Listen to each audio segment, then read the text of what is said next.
Ali Khassarman avait que 28 ans. Il a été abattu dans sa voiture vendredi dernier alors qu'il nourrissait sa fille à Barana, une ville arabe du nord d'Israël.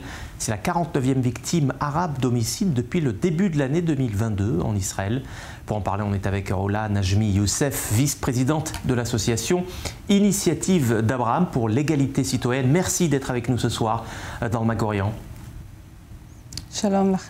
Bonjour à vous et à tous les téléspectateurs. 2021, la violence dans la communauté arabe israélienne avait enregistré un record de 128 morts. Cette année, déjà 49 citoyens ont été tués, alors même que le gouvernement Bennett, qui, on le rappelle, abritait un parti arabe, le parti du RAM, les islamo-conservateurs, et ce gouvernement avait approuvé fin octobre un plan de 8 milliards d'euros sur 5 ans pour améliorer les conditions socio-économiques de la minorité arabe. Comment vous expliquez cette difficulté, malgré ces budgets, malgré l'argent versé, à faire reculer ce fléau ? La difficile réalité que nous connaissons aujourd'hui ne date pas d'hier. C'est le résultat d'une négligence de plusieurs années. Pendant une longue période, les services de police étaient inexistants au sein de la société arabe, tout comme les services publics dans leur ensemble. À partir d'un moment, un vide s'est créé et c'est dans cet espace vide que se sont insinuées ce que l'on appelle aujourd'hui les organisations criminelles. Ces organisations, ce sont celles que vise l'État qui tente de les éradiquer. Et pour les éradiquer, il faudrait peut-être plus de commissariats de police dans les villes et villages arabes israéliens. Est-elle seulement bienvenue, la police, dans ces zones de non-droit? On peut le définir ainsi aujourd'hui. Il y a quelques années, jusqu'en 2016, jusqu'à la décision 1402 votée par le gouvernement, il n'y avait aucune présence policière dans la société arabe. En 2016, lorsqu'a été prise la décision d'y créer davantage de stations de police, cela a été très mal reçu au sein de la société arabe.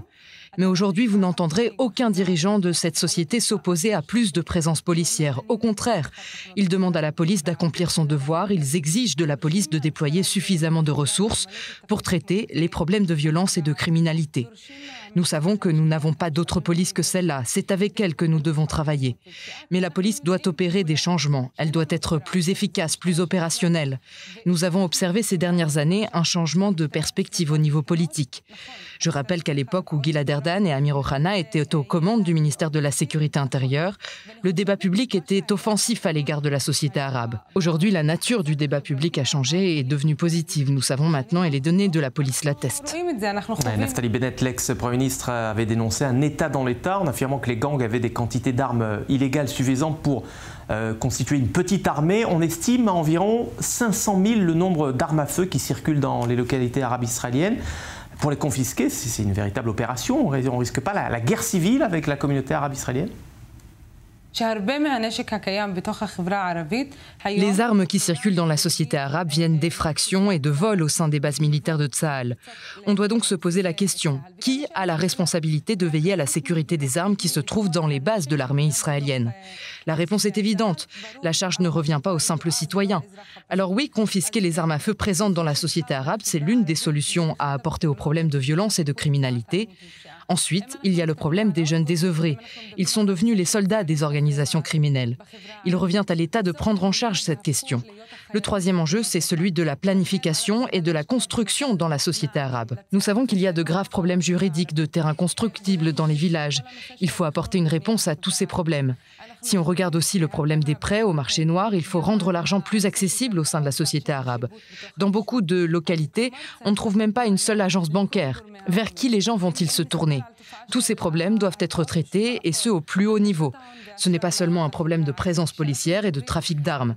C'est seulement en prenant en compte ces problèmes de fond que nous pourrons sortir de ce cercle vicieux de violence dans lequel nous nous trouvons enfermés. Et à trop vouloir accabler l'État, est-ce qu'on ne passe pas finalement à côté de l'examen de conscience nécessaire que devrait faire la minorité arabe israélienne? Je pense que ces dernières années, nous observons une vraie volonté dans la société arabe d'endiguer les problèmes de violence et de criminalité. Il y a une voix au sein de notre société qui s'élève pour s'opposer à la violence, qu'il s'agisse de citoyens ou de responsables politiques locaux qui se déclarent en faveur de plus d'ordre et de plus de lois au sein de leur localité. Ce sont des phénomènes qui n'existaient pas avant. Aujourd'hui, les criminels sont dénoncés et leurs photos sont publiées. Ça, c'est nouveau, ça a changé ces dernières années. Tant que chaque camp fera retomber la responsabilité des crimes sur l'autre camp, nous ne sortirons pas de ce cycle de violence. Ce problème est comme une boule de neige, il ne fait que grandir et au final, nous détruira tous, arabes et juifs. Et ce n'est pas seulement le problème de la société arabe. Tant que ça restera le problème de la société arabe, nous devrons malheureusement continuer à compter les victimes.